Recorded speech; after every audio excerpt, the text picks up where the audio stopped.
कि बीते 5-6 वर्षों में देश की नीति और रीति में भारत की आत्मनिर्भरता का लक्ष्य सर्वोपरि रहा है। अब कोरोना क्राइसिस ने हमें इसकी गति और तेज करने का सबक दिया है।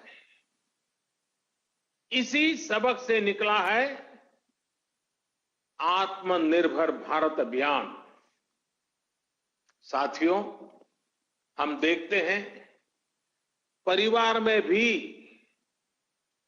संतान, बेटा हो या बेटी, 18-20 साल का हो जाता है तो मां बाप उसे सबसे पहले कहते हैं कि अपने पैरों पर खड़े रहना सीखो।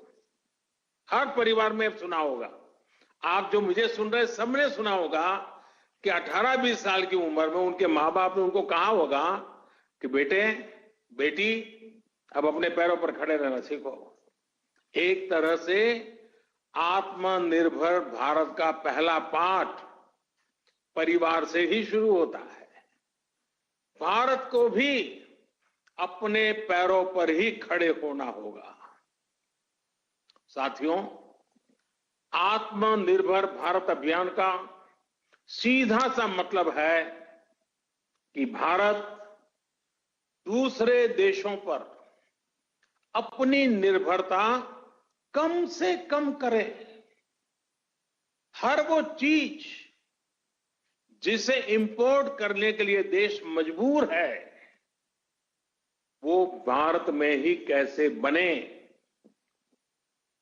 भविष्य में उन्हीं प्रोडक्ट्स का भारत एक्सपोर्टर कैसे बने, इस दिशा में हमें और तेजी से काम करना है। इसके अलावा हर वो सामान जो भारत का लघु उद्यमी बनाता है,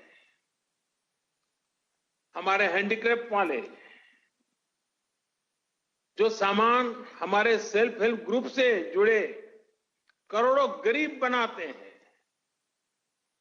जो दशकों से हमारे यहां बनता आ रहा है, गलियों मोहल्लों में बिकता रहा है, उसे छोड़कर विदेश से वही सामान मंगाने की प्रवृत्ति, इस पर भी हमने आत्मसंयम बरतना है, हमें नियंत्रण करना है।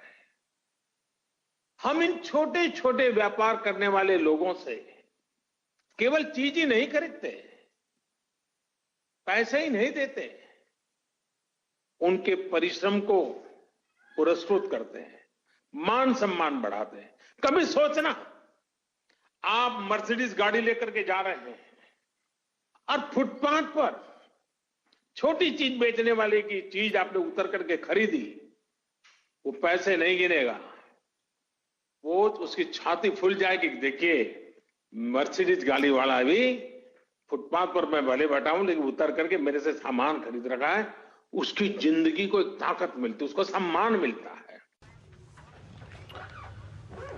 तो ये आप प्रधानमंत्री श्री नरेंद्र मोदी का संबोधन सुन रहे थे इंडियन चैम्बर ऑफ कॉमर्स की एजीएम में।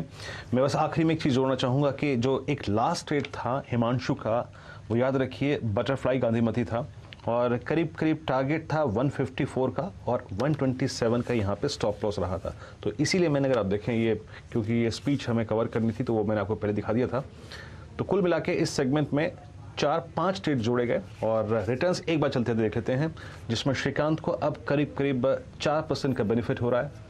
हिमांशु बहुत स्ट्रॉन्ग स्विंग लेके करीब करीब 40% का स्विंग लेके ट्रेड कर रहे हैं और मनीष को अगर आप देखें काफ़ी अच्छा खासा स्विंग मिल रहा है। तो और कुछ उनके जो ट्रेड्स होंगे उनको जोड़ लेंगे, वो आपको स्क्रीन के नीचे भाग पे मिलेंगे। बट याद रखिएगा, बड़ी हेयरिंग है आज, स्टे लाइट 12:30 पे ये सुप्रीम कोर्ट में हियरिंग है। हिमांशु 35% और मनीष लगभग 8.5%। फिलहाल एक ब्रेक के बाद आपके साथ होंगी दीपाली। नमस्कार।